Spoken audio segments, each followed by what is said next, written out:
Bienvenue dans la pause fitness. Alors, ce podcast est réservé à ceux qui veulent améliorer leur nutrition, leur entraînement et aussi peut-être leur style de vie. Donc, pour tous ceux qui me suivent depuis quelques temps déjà, vous pouvez me laisser une petite évaluation sur la plateforme de podcast de votre choix. C'est ce qui m'aide le plus. Allez, on démarre l'épisode.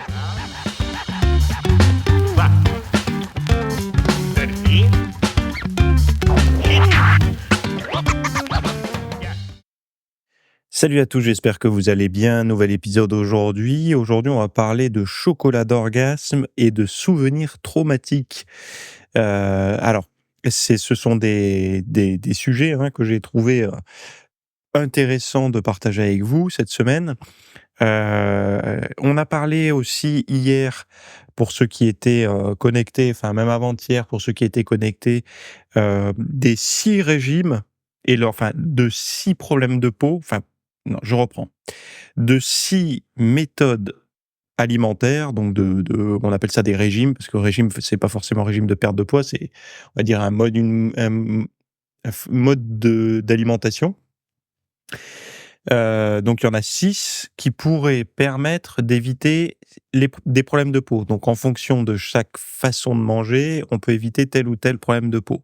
Donc on parle du psoriasis, on parle de l'acné, bref, tout un tas de problématiques au niveau de la peau qui sont très impliquées, on va dire, dans l'apparence et l'esthétique, mais également dans ce que j'aime bien dire, le reflet de ce qui se passe à l'intérieur dans le corps. Même si ça, c'est pas très scientifique de dire ça, on peut s'imaginer que la peau étant un organe, si ça se passe mal à l'extérieur, on se doute que quelque chose se passe mal à l'intérieur également, quoi. Donc voilà, si ça vous intéresse, il y avait un gros dossier là-dessus. Si la peau, la santé de votre peau, le glow de votre peau, enfin tous ces trucs-là, ça vous intéresse, allez voir cette vidéo. Elle dure à peu près un peu moins d'1 heure, il me semble, et vous aurez toutes les bonnes informations et tous les bons protocoles alimentaires par rapport à ça. Voilà, donc le lien est dans les notes de ce podcast. Premier sujet. Post-nut clarity, alors avec mon super accent, c'est un mythe ou une réalité? Donc en fait, le post-nut clarity, c'est un terme qui fait parler de lui sur Reddit, mais pas que, également sur les podcasts, et même dans certaines chansons de Drake et Alemeda, donc je sais pas qui c'est, hein. Drake si, puisqu'il y a un mème connu qui circule, mais Alemeda non. Alors il désigne cette sensation de clarté mentale après l'éjaculation, mais peut aussi entraîner des sentiments de regret ou de dégoût. Alors vrai phénomène ou simple anecdote, alors d'un point de vue scientifique, lors de l'excitation sexuelle et de l'orgasme, le cerveau subit des changements physiologiques et neurochimiques complexes. Donc selon le docteur Alia Moore, les niveaux d'ocytocine augmentent de 20 à 360% après l'éjaculation, puis reviennent à la normale en 10 minutes, créant un sentiment de relaxation et de clarté. Mais juste après, ces niveaux chutent rapidement, ce qui peut entraîner une prise de conscience accrue et un retour à la réalité. Alors c'est vrai que souvent cette période-là, elle est marquante, elle est, comment dire, on sent qu'il y a une différence. C'est d'ailleurs à ce moment-là qu'on se rend compte que les neurotransmetteurs et les hormones jouent un rôle important dans le sentiment psychologique, hein, puisqu'on voit bien qu'avant, après, c'est pas du tout la même sensation psychique, on va dire. Donc cependant, tout n'est pas rose. Une étude de 2019 publiée dans le Journal of Sex and Marital Therapy révèle que 41% des hommes ont ressenti des émotions négatives après l'éjaculation, au moins une fois dans leur vie, et 20% dans les 4 dernières semaines. Cette dysphorie post-coïtale est souvent liée à des troubles psychologiques ou des abus sexuels passés. On parle bien des hommes, hein, on parle pas donc des abus sexuels passés, quoi. Pour ceux qui en tirent des bénéfices, cette clarté peut être utilisée pour des activités productives comme le sport ou le travail. Des séances de coaching post-nut pourraient aussi aider à exploiter cette période pour l'introspection et la résolution de problèmes. Et finalement, il est crucial de consulter un professionnel si ces sentiments vous perturbent. C'est vrai que souvent, Chacun a ses petits trucs, mais il peut y avoir des révélations chez certains. Vous savez, comme quand il y en a qui butent sur un problème, puis c'est sous la douche, ils se disent tiens, ils y pensent plus, et d'un coup, hop, le problème, ils trouvent une solution. D'autres, c'est en marchant. Bah, d'autres, c'est post-coïtal. Pourquoi pas? Comme s'il y avait un gros ménage et qu'un gros reset mental, quoi. Alors j'imagine qu'ils appellent ça le post-nut, parce que nut, j'aurais dit, bah, les nuts, noisettes, on sait tout ce que veut dire nuts en anglais, on va dire, quand on parle de cette partie-là. Donc peut-être que, il y a quelque chose à travailler encore là-dessus, puisqu'on essaye d'exploiter un petit peu tous les filons de toutes les réactions du corps au fur et à mesure de la journée. Bah, celle-là, alors c'est quand même étrange parce que là, de se mettre à alors, il y en a qui en profiteraient avec la masturbation, mais pour, quand c'est du coït, on va dire, quand c'est faire l'amour et derrière, aller faire une séance de coaching: «Attends, j'ai 10 minutes», ça fait un peu, ça fait un peu, brut, mais bon, en tout cas, ça a le mérite d'exister. On en parle et il y a peut-être quelque chose à travailler, là-dessus. Pardon, je tapais un truc sur le clavier, vous avez dû l'entendre. Ça a peut-être quelque chose à voir avec, justement peut-être parfois des problèmes de santé mentale ou autre, et c'est important, toujours pareil d'avoir c'est encore une fois, c'est un biofeedback, quoi. C'est ce qu'on appelle aujourd'hui les biofeedback, donc des retours de l'organisme, sur l'état de l'organisme. Donc, selon la façon dont vous allez le vivre, ce post-coït, ça peut en dire un peu plus sur vous. Deuxième sujet, le chocolat. Nouvelle façon de le faire, donc c'est pour ça, c'est un chocolat révolutionnaire et qui serait plus saine et plus durable. Alors, j'ai apprécié ça parce que je sais que vous savez que j'aime le chocolat et je sais que vous aimez ça aussi.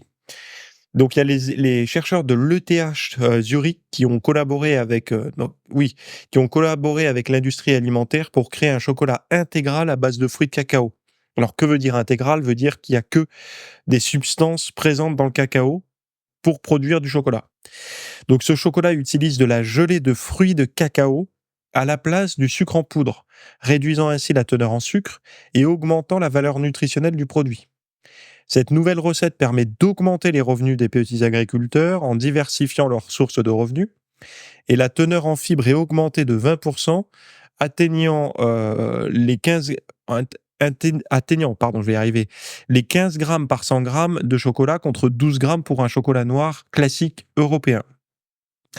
La teneur en graisse saturée est réduite de 30% avec seulement 23 grammes contre 33 grammes habituellement. Et le chocolat aux fruits de cacao contient jusqu'à 20% de gel, offrant une douceur équivalente à un chocolat avec 5 à 10% de sucre en poudre.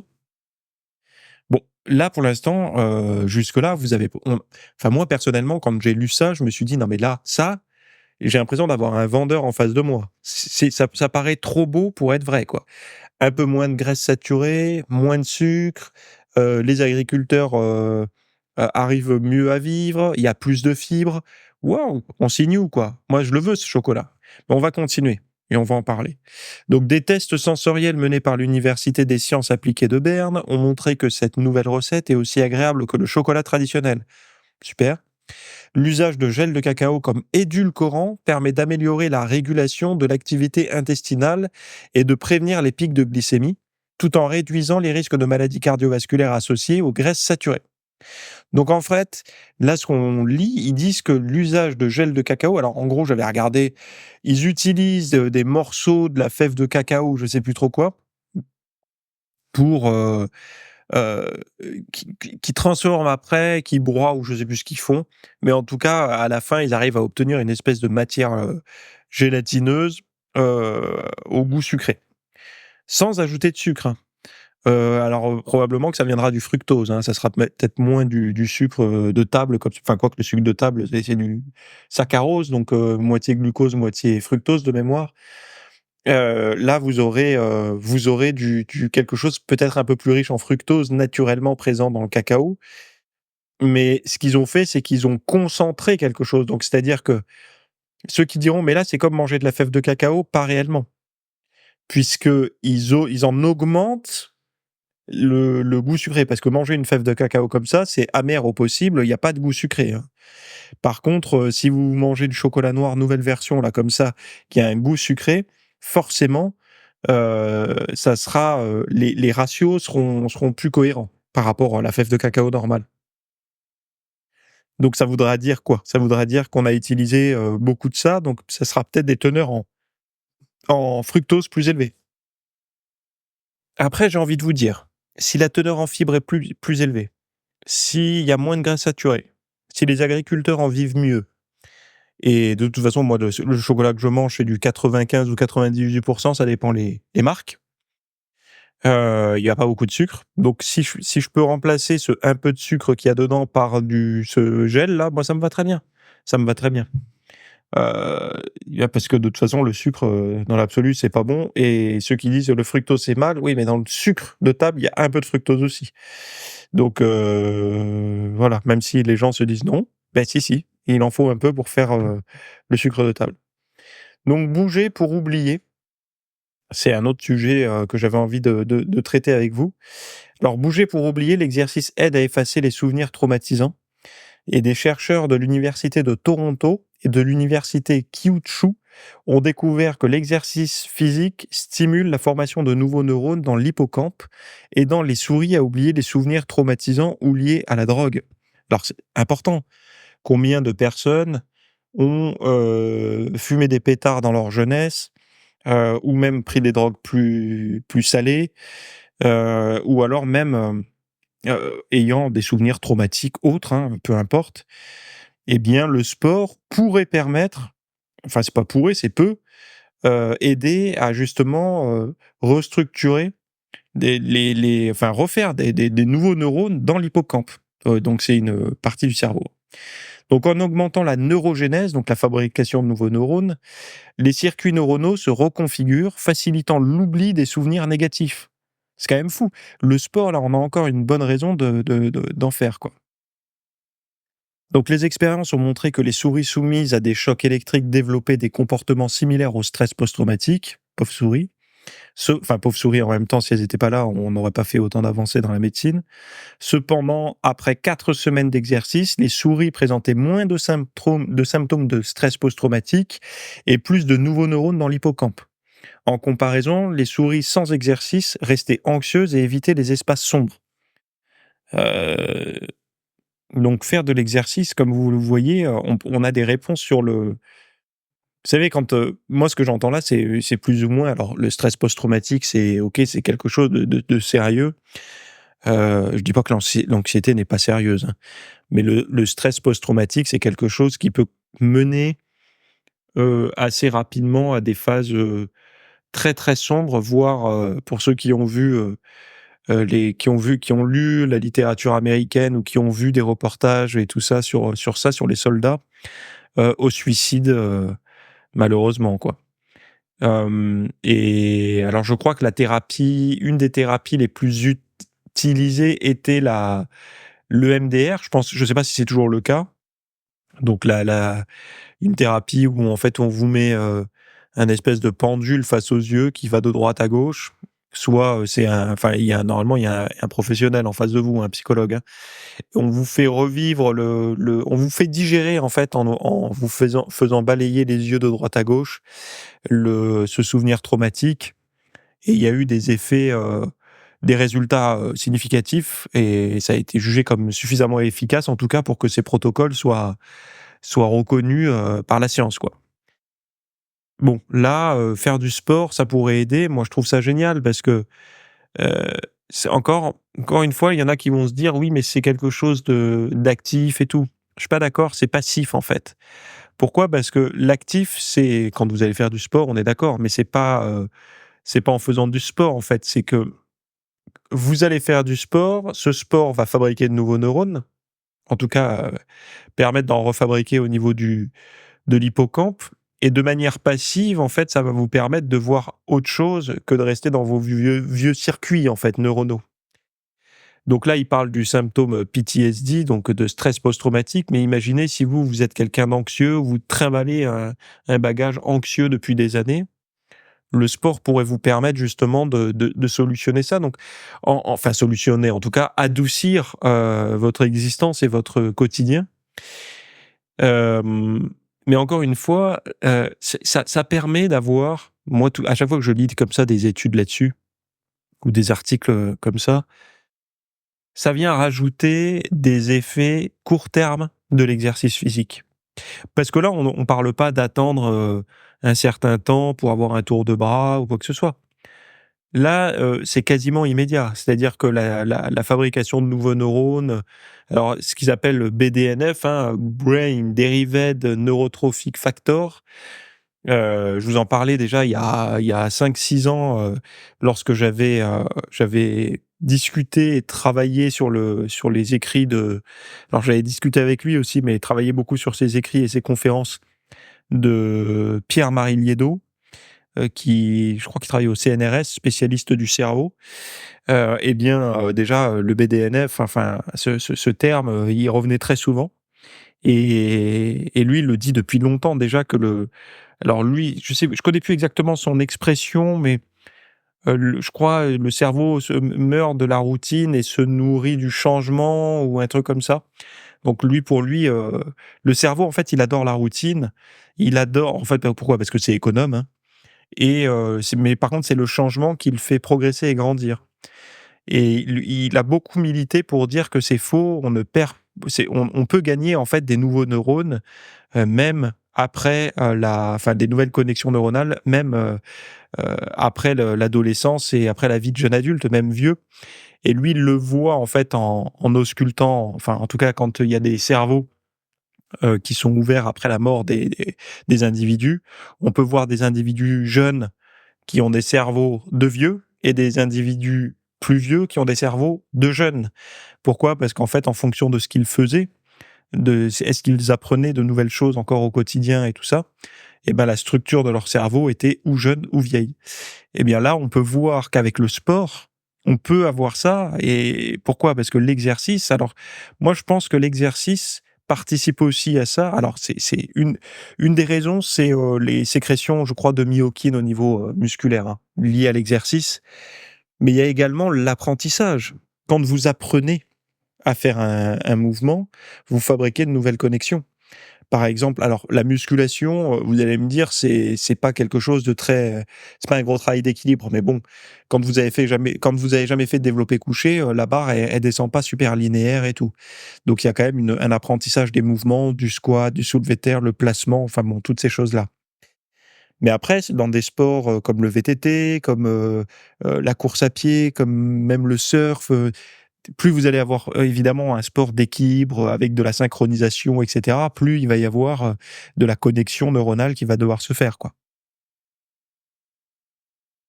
Mais bon, c'est encore une fois, c'est rassurant, ça permet d'avoir j'adore moi avoir des retours court terme sur les effets du sport. Parce que ça permet de donner des armes, enfin c'est des armes aux coachs et aux personnes qui se retrouvent face à des gens démotivés ou à soi-même, si vous êtes démotivé. Le sport, en fait, il y a jamais de mauvaise raison pour faire du sport, hormis la blessure ou peut-être une pathologie extrême où le médecin vous aurait dit surtout ne faites pas monter le rythme cardiovasculaire ou autre quoi. Mais sinon, il y a pas on a toujours que du positif à en tirer quoi. Et ça, tout le monde le sait, mais quand on demande mais rentre dans les détails pour me dire en quoi c'est positif, les gens sèchent en général, et ils ont du mal. Alors que là, on peut leur dire: «Beh, écoute, déjà ton niveau d'anxiété, il va baisser et je t'explique pourquoi il va baisser». C'est ça qui est intéressant.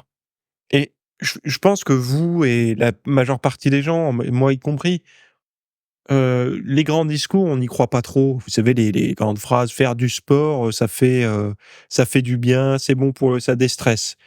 Bon, oui, mais de comprendre pourquoi, ça motive beaucoup plus. «Ah d'accord, je comprends mieux, en faisant ça, ça fait ça, ça active telle chose dans mon corps, d'accord». Et du coup, ça devient beaucoup moins abstrait et beaucoup plus palpable, quoi. Donc on se dit: «Bon, bah, j'ai l'interrupteur, il suffit juste que je lève mes haltères, quoi, en gros, ou que j'aille, courir ou autre». Et ça permet vraiment que ça soit pour les professionnels de santé quand ils l'expliquent ou pour les on va dire, les gens quand ils l'entendent, hein, c'est beaucoup plus significatif, je trouve, hein. Parce que combien de conseils comme ça on a entendu, on se dit et à la fin on se dit: «Ouais, ça c'est une expression, d'où ça vient?»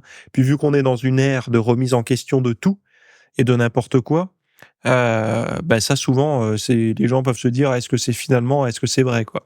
Il y a eu beaucoup de remises en question, dans le domaine de l'entraînement, de la diététique.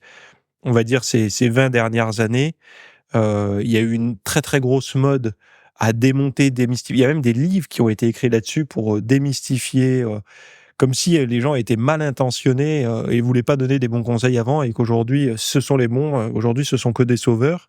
Mais il y a vraiment cet élan. Je vais vous dire à quoi il sert cet élan, rapidement, c'est que ça empêche de travailler, en fait. Parce qu'en s'attaquant aux autres, en fait, on a des sujets permanents. Donc si, par exemple, moi, j'ouvre, mon canal Instagram ou des journaux ou quoi que ce soit et je décide d'être en opposition, de faire qu'un travail d'opposition, eh bien, j'ai pas besoin de travailler puisqu'il suffit de trouver quelqu'un avec qui je suis pas d'accord et de dire pourquoi je suis pas d'accord. Et en fait, c'est l'autre qui me donne à matière à contredire, en fait. Je crois que c'est même une expression.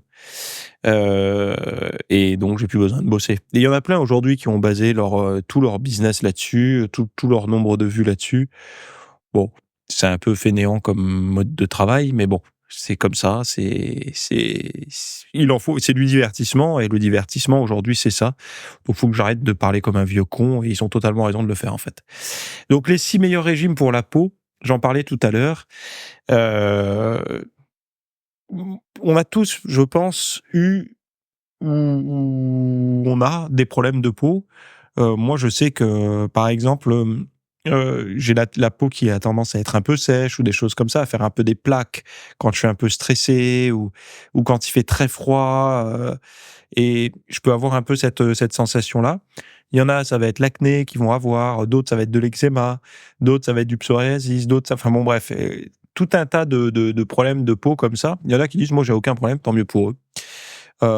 Mais ou même des pellicules, des choses comme ça. Et et ben, cette peau, dans le monde de la musculation, c'est vrai on la met pas suffisamment, on n'en parle pas beaucoup et pourtant, elle participe énormément au physique. Bon, je parle pas de la couleur de peau, hein, la les peaux foncées, les peaux moyennes, les peaux, claires et cetera. On a bien vu que moins vous êtes bronzé, moins la définition musculaire apparaît. Bon, ça, c'est une chose, mais il y a également la qualité de peau, l'élasticité de la peau, la brillance de la peau et tout. Ça peut avoir, un impact significatif sur le rendu, l'aspect esthétique. Et c'est vrai que ça, bah, les gens n'en parlent pas beaucoup dans le monde de la musculation. J'en parlais dans une courte vidéo que j'ai fait récemment, mais beaucoup de culturistes, de bodybuilders, prennent des traitements antibiotiques pour enlever, on va dire, enlever tous les boutons qui ont été amplifiés en plus par les stéroïdes anabolisants. Et donc du coup, il y a comment dire? Il y a une approche un peu en sous-marin de la santé de la peau, dans la compétition de bodybuilding et tout. Mais, chez nos pratiquants naturels, bah, si vous avez eu des boutons dans le dos à l'adolescence, si vous c'est pro enfin, si votre peau est propice à ça, la musculation ne va pas arranger ça et même sans dopage, hein, il y a pas besoin de se doper. Je veux dire, les boutons dans le dos ne sont pas arrivés parce que j'entends beaucoup dire par rapport aux boutons dans le dos, c'est le dopage. Mais les boutons dans le dos n'ont pas attendu le dopage pour arriver. Après, c'est l'exaspération qui peut-être, peut tirer la sonnette d'alarme, mais il y a beaucoup de personnes qui ont souffert d'acné, que ça soit, sur les épaules ou dans le dos ou sur le torse ou après le visage, c'est différent puisque on en voit moins à l'âge adulte, mais un petit peu on va dire, chez les femmes entre 30 et 40, il peut y avoir une deuxième fournée, on va dire. Sinon voilà, c'est des choses qui peuvent arriver à tout un chacun et pas forcément, réservées qu'aux pratiquants, qui utilisent, des médicaments, des produits dopants et tout.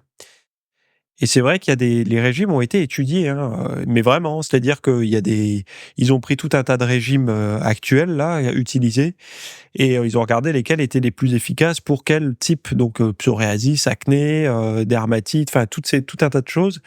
Et donc je me suis dit, vu que moi personnellement je me sens concerné, certainement que les autres aussi.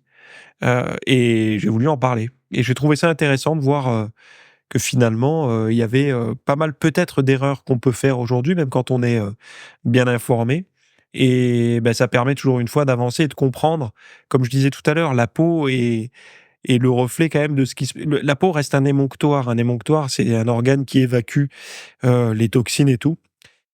Donc sa santé, non seulement elle est importante, mais elle peut aussi révéler l'état interne de l'organisme, quoi. Même si y en a qui se tirent les cheveux quand ils entendent ça, je me comprends quand je le dis. Voilà. Donc je m'arrête ici pour aujourd'hui. On a suffisamment discuté. Allez voir tout ce dont j'ai parlé en notes de podcast, comme d'habitude. Vous les avez par mail également. Et on se retrouve la semaine prochaine pour un nouvel épisode. Bye bye.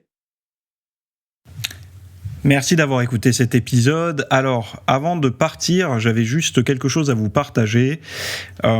C'est vrai que vous avez peut-être des temps morts à meubler, que ce soit des temps de trajet dans les transports en commun, du cardio un petit peu long sur un tapis de course, ou alors tout simplement envie de remplacer les programmes que vous avez la soirée pour de l'apprentissage. Vous êtes peut-être adepte des émissions, des documentaires, des reportages, etc. Sauf que dans le monde de la musculation, de la nutrition, du développement, d'un mode de vie sain, etc. C'est un peu maigre en contenu dans les médias grand public. Et donc, ce que je vous propose, moi, personnellement, c'est d'aller faire un tour dans la bibliothèque alors, c'est un Netflix version fitness privée qui vous coûtera moins cher qu'un lavage auto rouleau par mois. Et là, vous avez vraiment tous les sujets. Alors, c'est plein de cours que je propose. Il y en a déjà plus de 300. Ce sont sur le sommeil, sur les hormones, sur la nutrition. Donc ça peut être pourquoi on a faim, pourquoi on n'arrive pas à tenir un régime, comment faire, quelles sont les solutions, mais aussi d'anatomie pour l'entraînement, des programmes d'entraînement. Donc tout ce qui est lié à la perte de graisse, si vous avez du gras sur le bas du ventre depuis des années, ou alors si vous avez du mal à prendre de la masse musculaire, tous ces sujets du plus connu, entre guillemets, du plus recherché au plus pointu, tous ces sujets sont largement abordés dans cet espace VIP. Donc, pour rappel, pour y accéder, vous avez un lien en description. Si vous ne le trouvez pas, vous allez sur www.fitnessmiss.fr et vous faites devenir membre. Voilà, vous trouverez sur le site. Et vous accédez à ce contenu caché que vous pourrez écouter partout. Voilà, je vous laisse ici. Très bonne fin de journée à tous.